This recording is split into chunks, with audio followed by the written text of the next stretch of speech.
चार दोस्तों की कहानी। एक जंगल में कौवा, कछुआ, हिरन और चूहा अच्छे दोस्त थे। वे हर रोज मिलकर मजे से समय बिताते थे। एक दिन हिरन उनसे मिलने नहीं आई। इससे बाकी के तीनों परेशान होकर उसका इंतजार कर रहे थे। कौवा, तुम ऊपर उड़कर देखो तो जरा, हिरन किसी मुसीबत में तो नहीं फंस गई ना? कौवा उड़कर जंगल के बहुत जगहों पर ढूंढने लगी। आखिर में एक जगह पर हिरन को शिकारी के जाल में फंसी देखी। तुरंत वह अपने दोस्तों के पास लौटकर बोली, अरे हिरन एक शिकारी के जाल में फंस गई।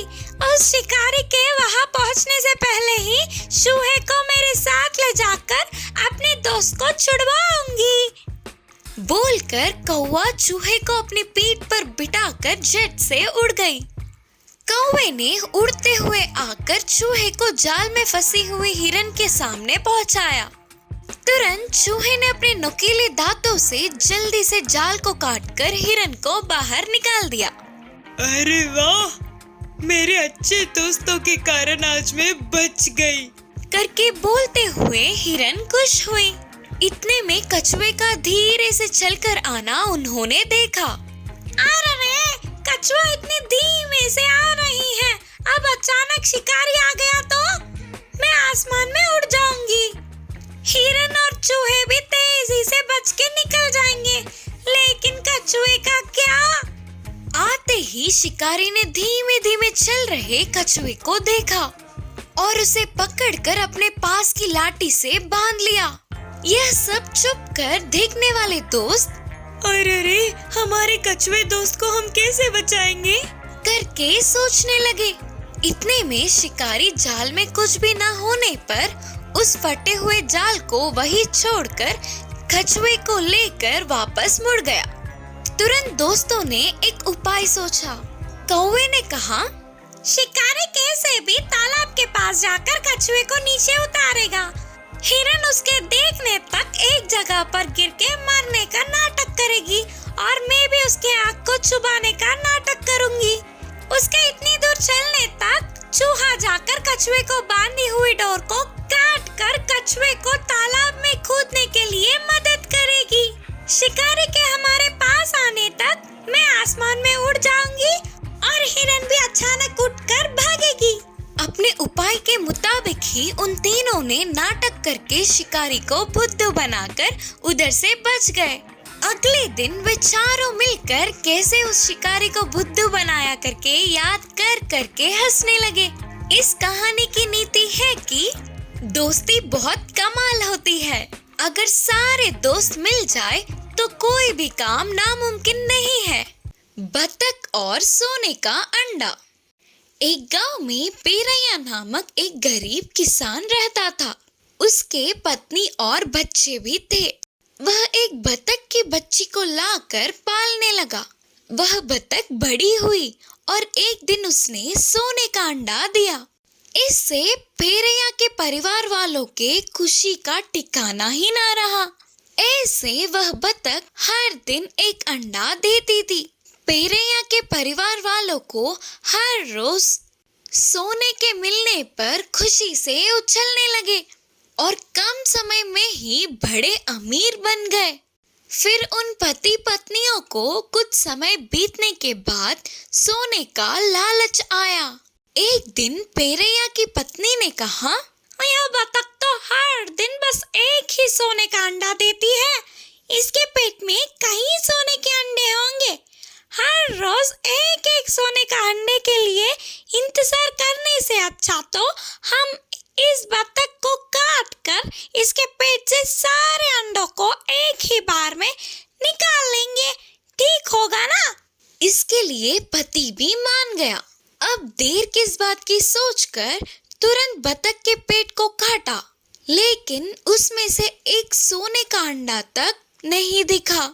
इससे पेरैया के परिवार वाले अपने किए पर पछताते हुए रोने लगे। इस कहानी की शिक्षा है कि लालच बुरा भला है। कोई भी काम करने से पहले थोड़ा सोच लेना चाहिए। लोमड़ी के सपने।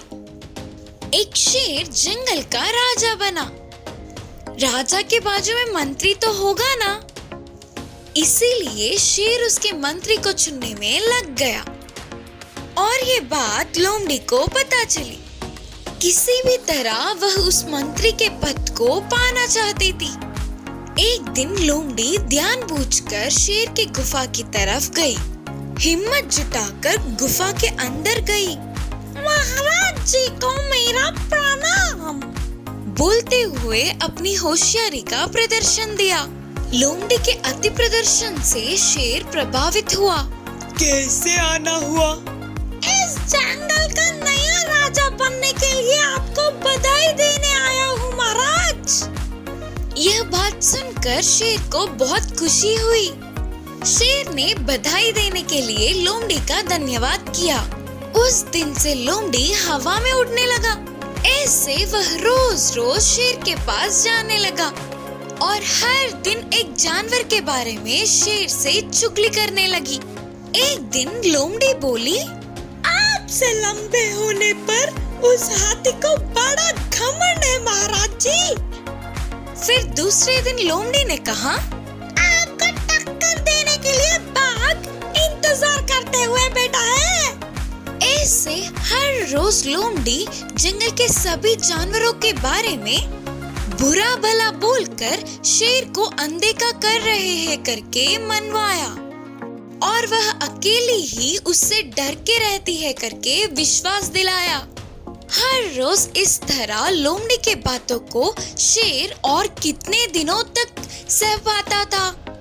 थोड़े दिनों के बाद शेर वे बातें सुन सुनकर थक गया।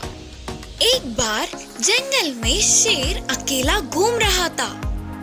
तब उसे पता चला कि लोमड़ी के चुगली करने वाले सभी जानवरों को अपने नए राजे से बहुत ही आदर और सम्मान पूर्वक भाव है। वे बिल्कुल भी उन्हें अनदेखा नहीं करते। यह बात पता ना होते हुए लोमड़ी हमेशा की तरह चुगली करने लगी।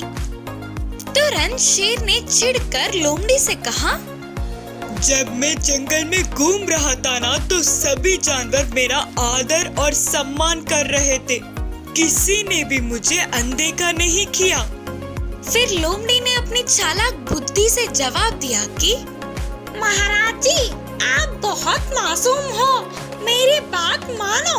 आपके देखते ही सभी जानवर शरीफ बन गए और इस पर आप ध्यान नहीं दे पा रहे हो। ऐसे परिस्थितियों में मेरे जैसे मंत्री आपके बाजू में रहे तो आपका सुरक्षा होगा। मैंने तो बस आपका भला सोचकर बोला था, बाकी आपकी मर्जी। शेर को लोमड़ी की चाल का पता चल गया और शेर आग बबूला हो गया। अरे ओ चालाक लोमड़ी, तेरा चाल मुझे पता है। सारे जानवरों की चुगली करके उन्हें हटाकर तू मंत्री बनना चाहता है ना? किसी में भी अच्छाई ना देखने वाले तुझे मंत्री के रूप में बनाया तो मैं भी डूब जाऊंगा। मुझे और गुस्सा मत दिला, चल जा यहाँ से। शेर ने गरजते हुए कहा। उसका सपना तो दिन का ही सपना रह गया करके सोचकर लोमड़ी वहाँ से भाग गई।